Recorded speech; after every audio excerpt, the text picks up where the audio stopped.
बिस्मिल्लाहिर्रहमानिर्रहीम। अस्सलामु अलैकुम स्टूडेंट्स। भाई फ़र्स्ट ईयर की इस्लामियात की न्यू बुक है और इसका हम चैप्टर नंबर 3 जो है टू बी कंटिन्यू है, पार्ट बे है इबादात। और आज इसमें हम टॉपिक नंबर 3 करेंगे रोज़ा। तो इसके जो क्वेश्चंस आंसर्स हैं उर्दू और इंग्लिश दोनों में जो है मैंने यहाँ पर आप लोगों की आसानी के लिए सॉल्व कर दिए हैं। मतलब यहाँ पर आपको नोट्स प्रोवाइड कर दिए हैं, आप देख सकते हैं। अब मैं जब तक आपको साथ साथ इसकी एक्सप्लेनेशन भी दे देता हूँ। छोटे से टॉपिक हैं ये रोज़ा। रोज़े के मायने व मफ़हूम। अरबी ज़ुबान में रोज़े को अल-सौम कहते हैं, जिसके लुग़वी मायने रुकने या बचने के हैं। और शरीयत में सुबह सादिक से ग़ुरूब आफ्ताब तक खाने पीने और जिनसी ख्वाहिशात से अल्लाह ताला की रज़ा के लिए परहेज़ करने के अमल को रोज़ा कहते हैं। ठीक है, तो यहाँ पर ये आपको बता दिया गया कि इसके जो लुग़वी मायने उसका मतलब है रुकना, स्टॉप या बचना। ठीक है, और शरीयत में यानी जो इस्लाम हमारा कहता है उसमें सुबह सादिक यानी जब सुबह सूरज जो है मतलब सूरज तो खैर उसको नहीं हम कहते, सुबह सादिक होती है जब सफ़ेदी हल्की सी आती है अंधेरे के अंदर, तो उस वक्त से लेकर ग़ुरूब आफ्ताब तक यानी मग़रिब के वक्त तक खाने पीने और जिनसी ख्वाहिशात जो भी सेक्सुअल आपके मतलब रिक्वायरमेंट्स हैं उनसे रुकना, तो परहेज़ करना, इस अमल को हम रोज़ा कहते हैं। रोज़े की अहमियत और फ़जीलत। हर आकिल यानी अक्ल रखने वाला, बालिग आप समझते हैं जो बच्चे बालिग हो जाते हैं, जिन पर जो है मतलब ये फ़राइज़ जो हैं वो ऑब्लिगेशन हो जाता है। और जैसे लड़के हैं 14-15 साल की उम्र में बालिग होते हैं, मुसलमान मर्द हो और औरत हो, रमज़ान के तमाम आयाम के रोज़े रखना फ़र्ज़ हैं।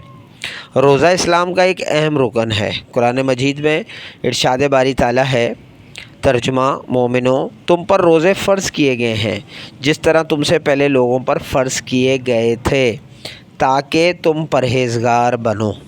ठीक है, इसमें कोई ऐसी चीज़ नहीं है जो समझ में ना आए हो। हर मर्द हो या औरत हो जो बालिग होगा और अक्ल रखता होगा तो वो क्या करेगा, रमज़ान के दिनों में रोज़े रखने उस पर फ़र्ज़ हैं और ये एक अहम रुकन है। और फिर इसमें इरशाद बारी ताला कुरान का हुक्म भी बता दिया गया। रोज़ा एक ऐसी इबादत है जिसके बहुत से जिस्मानी और रूहानी फ़ायदे हैं। यानी बैरूनी तौर पर यानी जिस्म पे भी नज़र आएंगे और अंदरूनी तौर पर भी इसके फ़ायदे हैं। सैयदना हज़रत मोहम्मद सल्लल्लाहु अलैहि वसल्लम की कुदसी हदीस में अल्लाह रब्बुल इज़्ज़त का फ़रमान है। हदीस कुदसी आप पढ़ चुके हैं पीछे, आपको पता है इसमें अल्लाह रब्बुल इज़्ज़त का फ़रमान होता है। तर्जुमा, रोज़ा मेरे लिए है और मैं ही इसका बदला दूँगा।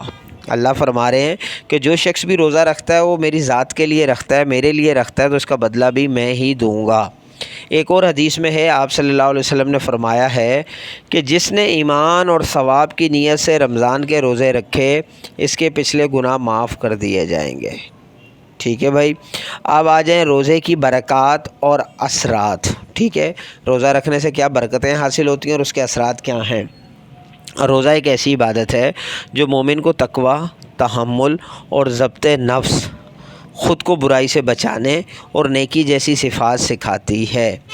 रोज़ा क्या है भाई, एक ऐसी इबादत है कि तक़वा तो आपको मालूम है अल्लाह पर ईमान लाना मज़बूती के साथ, तहम्मुल यानी सब्र, और ज़ब्त नफ्स अपने जो अंदरूनी नफ्स है ना, शैतान जैसे कहते हैं जी हावी हो जाता है नफ्स पर, तो उस नफ्स को ज़ब्त करना। ठीक है, ख़ुद को बुराई से बचाने और नेकी जैसी सिफ़ात सिखाती है। रोज़ा रखते और इफ़्तार करते वक्त अल्लाह ताला की बरकतें और रहमतें नाज़िल होती हैं। इफ़्तार दुआओं की कबूलियत का वक्त होता है। जो शख्स रोज़े के आदाब का ख़्याल नहीं रखता उसे भूख और प्यास के सिवा कोई सवाब नहीं मिलेगा। रोज़ा बहुत सी दूसरी इबादत के एहतमाम में मदद करता है, यानी जो शख्स रोज़ा रख लेगा ना तो वो दूसरी इबादत भी करना शुरू कर देगा, तो ये इसलिए बताया गया है।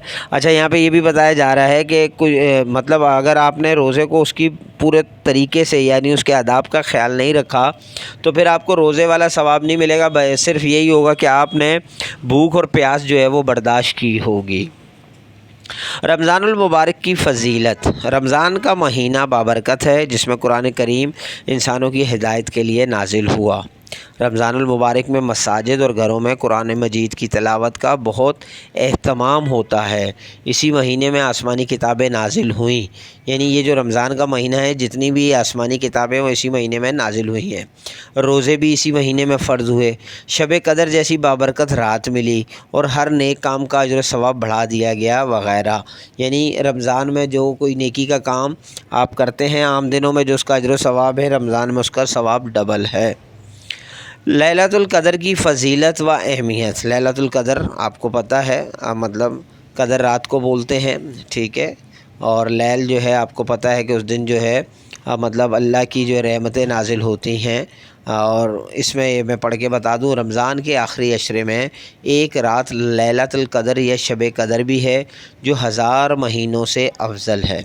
اس رات کو خفیہ رکھا گیا ہے تاکہ لوگ اس عشرے کی طاق راتوں میں، عشرہ 10 دن کا کہتے ہیں تو آخری عشرہ 10 دن کا 21 سے 30 یا 29 جو روزے ہوتے ہیں اس میں طاق راتوں میں اچھی طرح، طاق راتیں کون سی ہوتی ہیں بھائی؟ 21واں روزہ، جیسے 21ویں کی رات، 23ویں کی، 25ویں کی، یہ طاق راتیں ہیں، ٹھیک ہے، جس کو ہم آڈ نمبر بولتے ہیں۔ اچھی طرح عبادت کر سکیں، جس کو یہ رات نصیب ہوگی اسے 1000 مہینوں کی عبادت کرنے سے زیادہ ثواب ملتا ہے۔ روزے کے فائدے اور انسانی زندگی پر اثرات۔ روزے سے اللہ تعالیٰ کی خوشنودی حاصل ہوتی ہے اور جسمانی صحت بھی بہتر ہوتی ہے۔ انسان نیکی اور پرہیزگاری کے کام کرنے کی کوشش کرتا ہے اور برائیوں سے اجتناب کرتا ہے، یعنی برائیوں سے بچتا ہے۔ خیرات، صدقات اور فطرے کے ذریعے معاشرے کے غریب اور نادار لوگوں کی مدد کرتا رہتا ہے، جو اتحاد کے لیے بہترین عمل ہے۔ پورے مہینے کی عملی مشق سے انسان کو جسمانی، روحانی، انفرادی اور اجتماعی اور دیگر بے شمار فوائد حاصل ہوتے ہیں۔ تو بھائی یہ آپ کا چیپٹر تھا جو ایکسپلین کر دیا ہے۔ میری کوشش ہوتی ہے کہ کوئی بھی مشکل ورڈ، اب عموماً بچے کہتے ہیں کہ سر ہر ورڈ کو ہی سمجھا دیں، بات تو آپ کی ٹھیک ہے کہ بچوں کو ظاہر ہے جو چیزیں ہمیں سمجھ میں آ رہی ہوتی ہیں وہ آپ کو شاید نہ آ رہی ہوں، لیکن پھر بھی میری کوشش ہوتی ہے کہ جو لفظ بھی سامنے آئے میں اس کو کوشش کروں کہ سمجھا دوں۔ اچھا، اس کے جو لانگ کویسچن ہیں 2 ہی کویسچنز ہیں، اسی بک میں سے ہی بنائے ہیں میں نے، تھوڑے سے شارٹ مجھے تو لگ رہے ہیں، لیکن اب میں نے کہا اس سے زیادہ لیندی کر دوں گا تو پھر بچے تنگ ہو جاتے ہیں، تو میں نے ان کو اتنا ہی رہنے دیا جتنا بک میں موجود تھا، ورنہ 1-2 ٹاپکس میں نے اپنے پاس سے ایڈ کیا تھا۔ شارٹ میں جو ہیں 3 کویسچن ہیں، وہ بھی آپ کی بک میں سے ہی ہیں، کوئی زیادہ مشکل نہیں ہے، بہت ایزی ہیں، چھوٹے سے ٹاپک ہیں، اور اسی طرح 3 ہی جو آپ کے MCQs ہیں وہ بھی سولو کر دیے گئے ہیں۔ اب آپ جو ہے اس کو دیکھ لیجئے گا، اور اگر کوئی چیز اس میں سمجھ نہ آئی ہو کسی بھی چیپٹر کے حوالے سے تو کمنٹس میں ضرور پوچھ لیا کریں۔ انشاءاللہ نیکسٹ ویڈیو میں ملتے ہیں، جب تک کے لیے اجازت دیجیے، اللہ حافظ۔